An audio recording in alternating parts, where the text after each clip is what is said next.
brought to you by Silver Pumps and Motors. Top quality और consistent performance के लिए सिर्फ सिल्वर पंप्स नाम याद रखना। ఏపీ గవర్నర్ కలిసారు వైసీపీ నేతలు జగన్ పర్యటనలో సెక్యూరిటీ లోపాలపై గవర్నర్ కి ఫిర్యాదు చేశారు. ప్రస్తుతం బొత్స మాట్లాడుతున్నారు, లైవ్ లో చూద్దాం. ప్రభుత్వం ఆలోచించాలి, ప్రజలు ఆలోచించాలని కోరుతున్నాం. ఈ ప్రభుత్వం తాలూకా దుర్మార్గమైన ఆలోచనని ఈ ఆలోచన చేస్తున్నాం. ఆ విషయాన్నే ఇవాళ గవర్నర్ గారి దృష్టికి తీసుకొచ్చాం. కాబట్టి ఈ ప్రభుత్వం చేస్తున్న ఇలాంటివి కార్యక్రమాలని ఇవాళ ఏదో చేస్తే ఇది ఆగిపోతుందని కాదు. ఇవాళ ప్రభుత్వం డైవర్షన్ పాలిటిక్స్ వెళ్తుంది. చేతకాక ఒక సంవత్సరం అయిన తర్వాత ప్రజలకు ఇచ్చిన వాగ్దానం నెరవేర్చలేక ప్రజలతో చిత్రీకరించబడుతున్న తరుణంలో ఇక లేక ఇలాంటి కార్యక్రమాలు చేస్తూ బురద జల్లే కార్యక్రమాలు చేస్తుంది.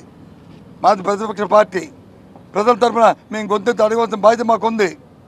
ఆ ప్రకారమే ఇవాళ ఈ తెలుగుదేశం పార్టీని, కూటమి ప్రభుత్వాన్ని, ముఖ్యంగా చంద్రబాబు నాయుడిని ఏదైతే ప్రజలకు వాగ్దానాలు ఇచ్చి చేశారో, ఇలాంటి అక్రమ కేసులు పెట్టినా ఏం చేసినా అవన్నీ నెరవేర్చే వరకు మెడలుంచైనా సరే ప్రజలకు ఆ కార్యక్రమాలు చేసే కార్యక్రమాన్ని మేము చేస్తాం.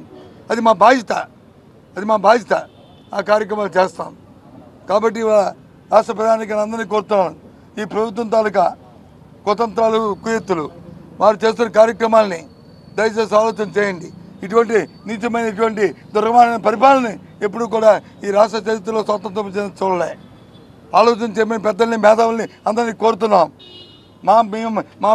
మా పార్టీ ప్రతిపక్ష పార్టీగా మా బాధ్యత మేము ఎప్పుడు నిర్వర్తిస్తామనే విషయాన్ని మీ ద్వారా తెలియజేస్తున్నాం.